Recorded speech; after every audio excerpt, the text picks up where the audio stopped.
Morning student 7th class. आज का हमारा जो टॉपिक है वो है air pressure. You will be surprise to know that आप सभी ये जान के चौंक जाएंगे that air about us presses us with a great force on our bodies. However, we do not even feel it. This is because the air pressure as us from our direction and our body exerts a counter pressures. Air pressure is definite as the pressure exerted by the weight of air on the Earth's surface. As we go up the layers of atmosphere, the pressure falls rapidly. The air pressure is highest to sea level and decrease with height.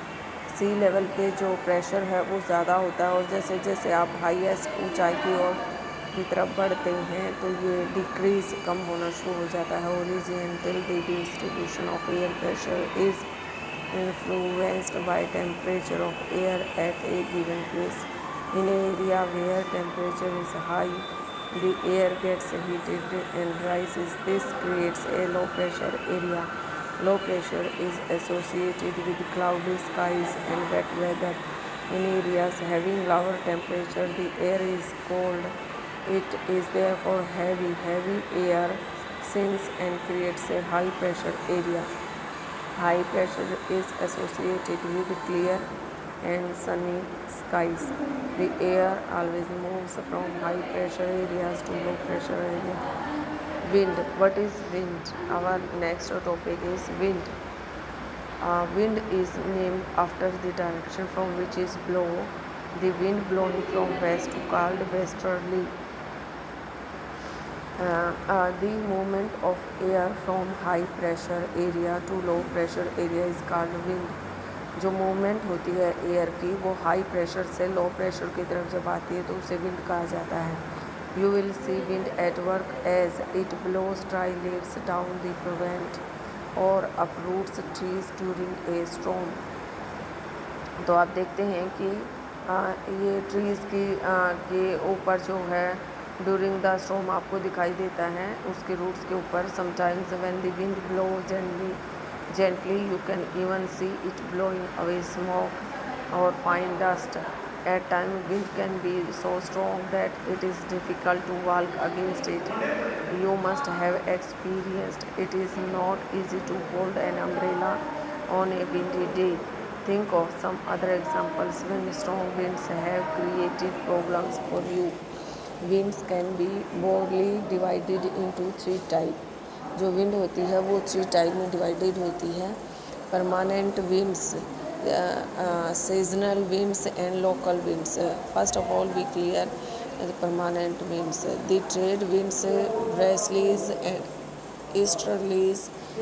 They are the permanent winds. These blow constantly throughout the year in a particular direction.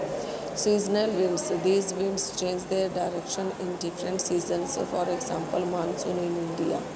Local winds. These blow only during a particular period of the day of year in a small area. For example, land and sea breeze. Do you recall the hot and dry local wind of northern plains of India? It is called लू। इसको हम लू बोलते हैं। जून की जब आपकी छुट्टियां होती तो उसमें लू चल रही होती है। Cyclone nature's fury. Odisha located on the eastern sea coast of India. जो उड़ीसा है वो ईस्टर्न सी कोस्ट पे बसा हुआ है। India prone to cyclone that originate in the bay of Bengal. On 17-18 October 1999, cyclone hit 5 districts of the state.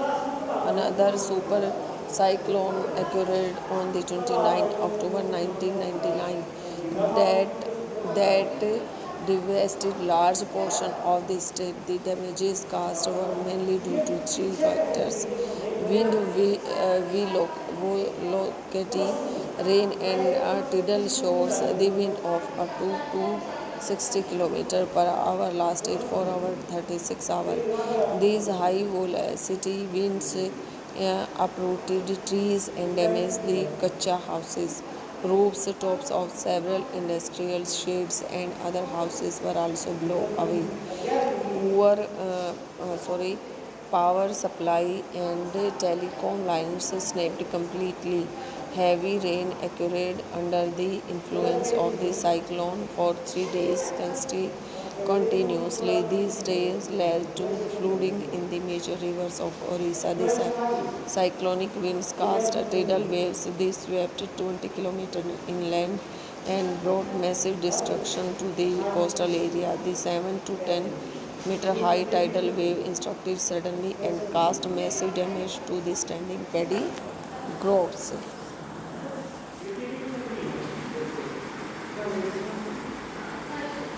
And next in moisture when water even pours from land and different water bodies, it becomes water vapor. Moisture in the air at any time is known as humidity. When the air is full of water vapor, we call it a humid day.